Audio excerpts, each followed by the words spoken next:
Okay, karibu tujifunze Java programming. Kwenye video hii tutazungumzia concept tano. Ya kwanza ni inheritance, constructor, object, static keyword pamoja na this keyword. Okay. So tutatengeneza class hapa. Katika hiyo class ambayo tutatengeneza, tutaweza kufahamu nini maana inheritance na nini maana constructor. Okay. So tutaanza na keyword inaitwa public. Public ni access modifier. Inatumika kuelezea kwamba hicho ambacho naenda kukitengeneza kitakuwa ni accessible wherever, ndani ya package au nje ya package. So ni reserved world, lakini ni keyword, maana yake huwezi kuitumia kama user defined. Okay. So public access modifier inafuatwa na keyword inaitwa class. Class ni keyword au reserved world inatumika kuspecify jina la class. Okay, so hapa nitaandika jina la class na naanza na naming convention p capital letter, inafuatwa jina la product. So product ni jina la class. By then na just kuimplement class. Kuimplement class maana kwa hizo brackets mbili unaziweka ndani ya hii class, ndipo humu ndani ndio utatengeneza variable pamoja na method. Okay. So hii class ya kwanza inaitwa product. Okay. So nashuka chini hapa natengeneza class ya pili. So naandika tu keyword inaitwa class, inafuatana na class name. Class name za capital letter S inaitwa cells. Okay, so what is inheritance? Nini maana inheritance? Inheritance ni kile kitendo cha kurithi features kutoka kwenye class nyingine. Features hizo ni instance variable pamoja na method mbalimbali ambazo zipo kwenye hiyo class. So keyword inayotumika kufanya inheritance kwenye programming inaitwa extend. So naandika keyword inaitwa extends. Okay. So extends, then hapa naandika class name ambayo nataka kujiextend. So nataka kujiextend class inaitwa a product. So nitaandika product. Okay. By then nitafanya implementation ya class. So just naweka hizo brackets mbili kisha naweka hivi. Hii maana yake ni kwamba chochote ambacho kitakuwa huko ndani ya hii class ya product kitaonekana ndani ya class inaitwa cells. Ndio maana ya keyword inaitwa extend. So extends ni keyword ambayo inayotumika kufanya inheritance. Inheritance ni kitendo cha kurithi features ambazo zipo kwenye class nyingine. So hizo features ni variable, na variable zenyewe ni instance variable na si nyinginezo, pamoja na method. So method inaweza ni abstract method au method ya kawaida. Okay. Okay, so now for example nikiandika what variable katika class inaitwa product. For example int x equal to 10. Okay. So hii ni variable nimetengeneza inaitwa x equal to 10. So nikija katika class inaitwa cells, hii variable siwezi nikaiona kwa sababu hiyo variable hapo juu sio instance variable. Tumesema kwamba inheritance ni kitendo cha kurithi features za class nyingine. Unarithi nini? Unarithi instance variable pamoja na methods. Okay. So ukiangalia hii iliyoko hapa juu sio instance variable, kwa hiyo huwezi kairithi. For example, so ukiandika system.out.println public static void main, hii ni main method. Nasema execution ya program yote inaanzia kwenye main method. Okay. So ukiandika system.out.println x. Okay, so unajua kuta kwamba x is unknown, na unaona imekiwa alama nyekundu red color, maana yake x is unknown, haijulikani. Okay. So nikitaka hii x iweze kuonekana katika class ya product, ni lazima hii x int x imilikiwe na class, yani instance variable. Okay. So ili iweze kumilikiwa na class, huko nyuma naanza na keyword inaitwa public kuonyesha kwamba hii variable itakuwa accessible wherever, then inafuatiwa na static keyword. What is static? Static ni just a keyword or reserved word. Inatumika kuonyesha kwamba hii variable ambayo inaitwa x inamilikiwa na class, na maana inaitwa hiyo keyword inaitwa static. So now unaona ile red color imepotea kwa sababu hii variable now ipo inaonekana. Okay. So kilichosababisha niweze kuiprint hii x ni kwamba hii variable tayari ni accessible wherever na inamilikiwa na class na ni instance variable, right? So nikiondoa hii keyword inaitwa extends, unakuja kuona hii haitambui tena. Haitambui hiyo variable inaitwa x. Kwa nini? Kwa sababu hamna inheritance. Okay, so inheritance maana yake nikisema keyword inaitwa extends. Okay, extends first product. Sasa unaona hii x yanaiona. So now nikija ku run my program, just run it. Okay, so njoo hapa just niangalie output itakuwaje. Utaona ameprint 10. Ameprint x ambayo ni 10. Okay. Okay, so just angalia output, ameprint 10. Kwa nini? Kwa sababu nao nimeprint variable ambayo kwenye class nyingine, hii class inaitwa product. Kwa nini? Kwa sababu hii class imeshafanyia inheritance kwa kutumia keyword inaitwa extends. Okay, so now baada ya kuelewa concept hiyo, now tunaweza kutengeneza variable hapa ambazo tutatengeneza variables zisizopungua 5. Okay, so for example nitaanza na keyword tunasema inaitwa ni public access modifier. Okay, then inafuatiwa na static access modifier, then inafuatiwa na data type.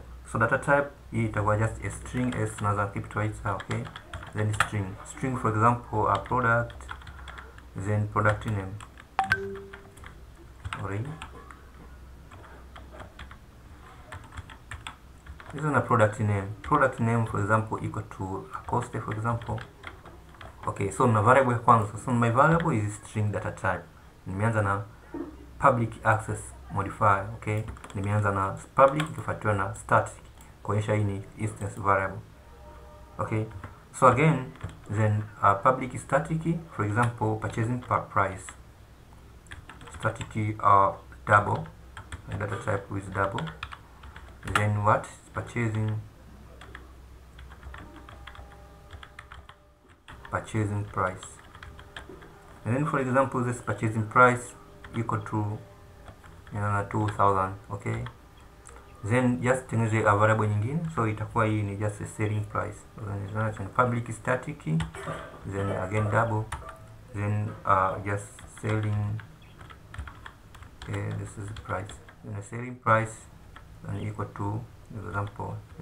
Okay, then inafuata nyingine just itakuwa ni profit. Okay, so public static double, this will be a profit. Okay, so ni double. Okay, then again it's just a profit then equal to of course 0. Okay, then inafuata ni loss, then again is copied, then double. Okay, then just loss then equal to 0. Okay, then again just ongea variable nyingine just a boolean. So boolean just is active, just is active equal to put for example now just put a true. Okay, so last itakuwa ni public static, just put double. Just a price sold then equal to for example 0. Okay, so hizi ni just instance variable, so just sasa kaandika comment hapa, kaandika hizi variable hizi zitakuwa ni instance variable. Okay, instance. Okay, instance variables are variables ambazo zinakuwa only na class. Okay, so now hapa katika class into sales tunaandika keyword into extends. So extends was product. Nikishasema hivi tu hizi variables zote nina uwezo wa kuziprint. Okay, zote. So nikiandika system.out.print line product name for example public static void main is the main method. Okay, and then just kuandika sort system.out.print line what just product name. Unaona nimeshaiona tayari. So nikiprint itaprint la cost. Okay, kwa nini? Kwa ajili ya keyword inaitwa extend. Okay, now so let's perform some calculations hapa. Okay, so now price sold just put this. Let's see. Okay, so now let's put if. Okay, if is active public static, of course yaanza na keyword inaitwa public ili niweze kuiona, just a static boolean. Okay, so if is active. Okay, then so public static double na hii public static boolean. So boolean ni variable ambayo ina return two values, ya kwanza ni true, ya pili ni false. So if is active, then ambayo ni product ambayo ni cost. If is active, now just set profit. So now if purchasing price is less than selling price. Okay, so now proceed, then just set a profit. Okay, set profit, then profit equal to just chukua selling price or just chukua price sold. Okay, minus purchasing price. Okay, so after then just put is active equal to now is false, so product ishakuwa sold. Okay, so after then just come to system.out.println, then just the system.out sort, then let's put this as a product name. Okay, so now unafanya concatenation kwa Java natumia plus symbol, then just put here a product name. Okay, so now copy the same code and then come to replicate. Okay, so again is purchasing price, or just write purchasing price as enter here purchasing price.